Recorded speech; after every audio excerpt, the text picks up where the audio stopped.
Panibagong graft complaint ang inihain sa Ombudsman laban kay Pasig City Mayor Vico Soto at 3 iba pang opisyal ng lokal na pamahalaan. Giit ng alkalde, hindi ito ang unang beses nangyari at tila timing daw kung kailan nagsisimula ang mga political activity ng ilang grupo. Nakatutok si Mariz Umali. Dating empleyado umano ng Pasig City Hall na nagngangalang Michelle Prudencio ang naghain ng ikalawang graft complaint laban kay Pasig City Mayor Vico Soto sa Office of the Ombudsman, kasama sa inireklamo ang 3 pang opisyal ng Pasig City. Ang alegasyon kay Soto, hindi umano nito ibinahagi ang one-time cash allowance sa 1,500 pesos sa mga empleyado ng City Hall para sa pagdiriwang ng kanilang anibersaryo nung nakaraang buwan.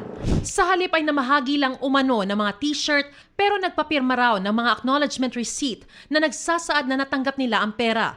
Sabi ni Soto, hindi pa raw niya natatanggap ang kopya ng reklamo kaya di pa makapagkomento. Pero anya, hindi raw ito ang unang pagkakataong mangyari ito. Kapansin-pansin din daw ang timing ng paghahain ng reklamo kung kailan nagsisimula ng umarangkada ang mga political activity umano ng ilang political na grupo.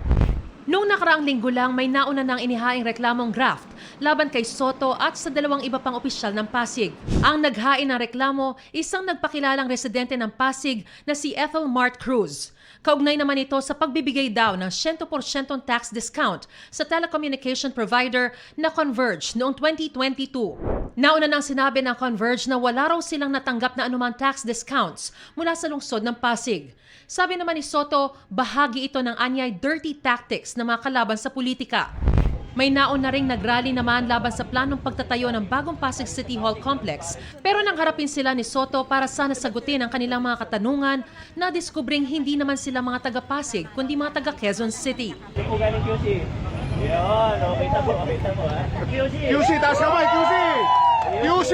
Mga taga-QC po sila. Hindi rin daw alam ng karamihan kung bakit sila dinala sa Pasig. Ang insidente tinawag na dirty tactics ni Soto. Lumalabas din daw sa kanilang investigasyon na pinahakot ang mga dumalo ng isang di niya tinukoy na political group sa Pasig na naninira umano sa kanya. Ayon kay Mayor Soto, hihintayin niya ang kopya ng reklamo laban sa kanila para masagot ito sa tamang forum. Sa gitna naman nito, sinabi ng alkalde na tuloy lang sila sa kanilang trabaho. Para sa GMA Integrated News, Mariz Umali, nakatutok, 24 oras.